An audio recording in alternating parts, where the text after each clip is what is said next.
안녕하세요. 오늘 분석할 기업은 한국가구입니다. 1966년에 설립되어 1993년에 코스닥 시장에 상장되었습니다. 현재까지 약 55년간 경영하고 있는 한국을 대표하는 가구 브랜드 기업인데요. 대표이사는 최훈학으로 주요 사업은 각종 가구 제품 제조 및 판매이며 현재 종업원 수 55명으로 중소기업에 속합니다. 먼저 한국가구 계열사로는 재원 이터내셔널과 옥방가기 두 회사가 있습니다. 재원 이터내셔널은 1991년 설립되어 식품류 도매 판매업을 하고 있습니다. 2010년에 재원 이터내셔널의 지분 100% 인수하여 한국가구는 지배회사가 되고 재원 이터내셔널은 계열사로 됩니다.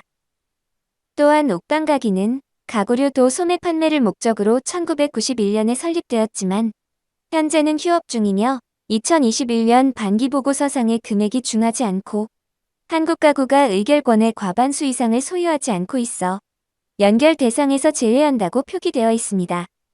그래서 반기보고서에서 한국가구와 재원 인터내셔널 두 회사의 손익계산서를 보면 될 것 같습니다. 2021년 상반기 매출액 비중을 보면 한국가구 79억으로 18%로 낮은 매출 비중을 차지하는데요. 가정용 사무용 호텔 등과 같은 주문형 가구를 국내 위탁 생산하거나 수입하여 판매하는 사업입니다. 계열사인 재원 인터내셔널 350억으로 82%로 높은 매출 비중을 차지합니다. 제과 제빵 원료가 되는 초콜릿류, 과실류, 당류, 유제품, 장식용품류 등 약 150여 종의 고급 원료를 여러 나라의 30여 개 유명 제조업체로부터 독점 수입 후 국내 유통하는 사업입니다. 매출액 내역을 보면 한국가구에서 제일 높은 비중인 소파류가 30억으로 계열사인 재원 인터내셔널의 식품류 품목에 비해 가장 낮은 매출 비율을 확인할 수 있습니다.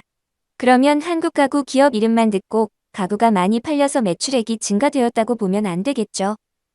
한국가구는 2018년부터 업종이 도소매업으로 분류되어 가구를 직접 만들지 않고 주문을 받아 협력업체를 통해 만들어 판매하는 중인데요. 그래서 생산성 및 설비 가동률 산출을 할 수 없습니다.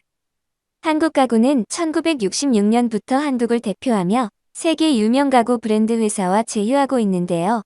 반세기 동안 이어온 역사와 전통으로 가구 분야에 있어 높은 신뢰도가 있는 기업입니다.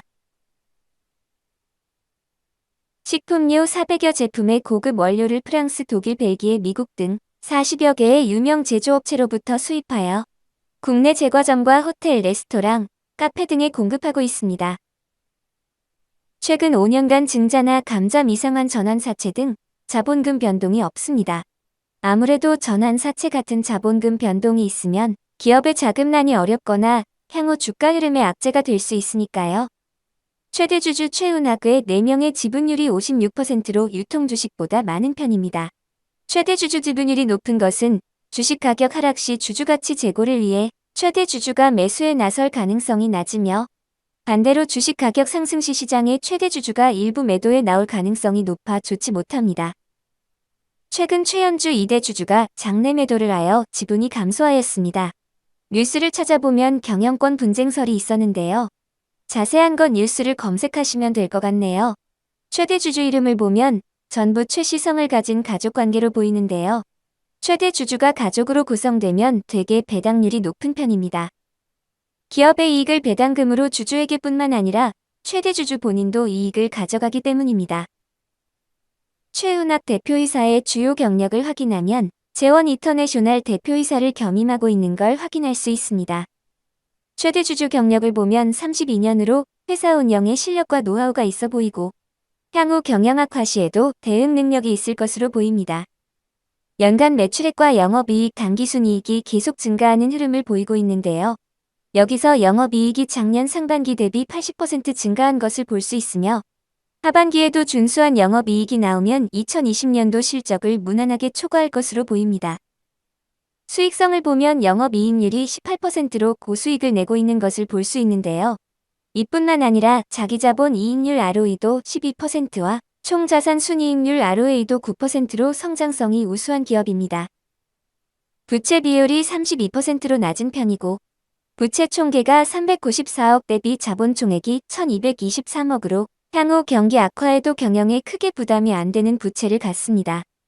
유동자산이란 1년 이내 움직이는 자금을 말하는데요. 제일 먼저 단기 사채가 있는지 봐야 합니다. 사채는 이자율이 높아 경영을 하는데 지속적으로 높은 이자를 내야 하는 부담을 가지고 있습니다. 그러니 사채는 무슨 이유든 없는 것이 좋습니다. 또한 현금성 자산 대비 단기 차입금이 적은 것이 좋습니다. 쉽게 말해 보유한 자금 대비 갚아야 할 금액이 적은 것이 좋다는 의미입니다. 매출 채권과 매입 채무는 어음을 말하는데요. 매출 채권은 받아야 할 자금이고 매입 채무는 나가야 할 자금입니다. 기업 간 거래 시 바로 현금으로 거래를 할 수 없기 때문에 어음을 발행하고 계약 기간에 맞게 현금이 지급되는 방식을 사용합니다. 한국 가구의 경우 현금성 자산이 많고 매출 채권이 높아 들어오는 자금이 더 많다는 것을 의미합니다. 상반기 보고서를 가지고 기업 가치를 살펴보겠습니다. 자산 총계를 발행 주식수로 나누어 보면 주당 1,781원으로 현재 주가 7,350원 대비 3,431원으로 약 32% 저평가되어 있고 자본 총계는 주당 8,154원으로 현재 주가에 비해 804원 약 10% 저평가되어 있습니다. 잠깐 여기서 자산과 자본에 대해 간단히 설명드리면 자산은 은행에서 빌린 부채와 소유하고 있는 자본을 합해서 말합니다. 자본은 부채를 제외한 소유하고 있는 자금을 말합니다. 그러면 한국 가구는 부채를 제외한 자본 가치보다 낮은 평가를 받고 있다는 것입니다. 한국 가구를 분석해보면 전년 대비 영업이익이 대폭 증가하였습니다. 또한 한국의 대표 가구 브랜드로 해외 유명 브랜드와의 제휴 중이며 국내 베이커리 시장의 지속적인 증가로 제과 제빵의 원료 사업이 지속적으로 성장하고 있습니다. 자본 대비 낮은 부채 비율로 경영의 위험성이 낮으며 자산 가치 대비 저평가를 받고 있는 기업입니다. 또한 매년 배당을 하고 있습니다. 하지만 가구 산업 특성상 건설 경기와 부동산 시장에 민감하게 반응하고 있습니다. 최근 혼인 및 이사 수요가 감소 중이고 예전 매장에서 구매하던 판매 방식에서 온라인 유통망을 이용해서 저렴하고 실용적인 가구를 구매하는 소비자가 증가하고 있습니다. 이에 따라 가구업체들의 시장 경쟁이 더 심해질 것으로 보이네요. 차트 전체 흐름을 보겠습니다. 최저점 4,440원에서 상승 우파동으로 최고가 9,070원까지 상승하였습니다. 그 후 N자 하락으로 저가 5,600원까지 하락하였습니다.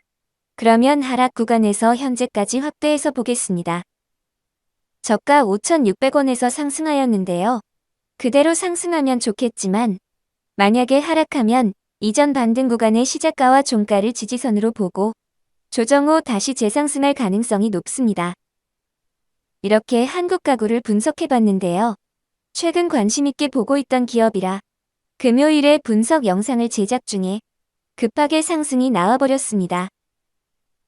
영업이익이 가구가 아닌 식품 원료 사업에서 나오고 있고 향후 지속적인 성장이 기대되는 기업입니다. 오늘도 끝까지 봐주셔서 감사합니다. 구독을 눌러주시면 새로운 기업 분석 시 알람이 울립니다.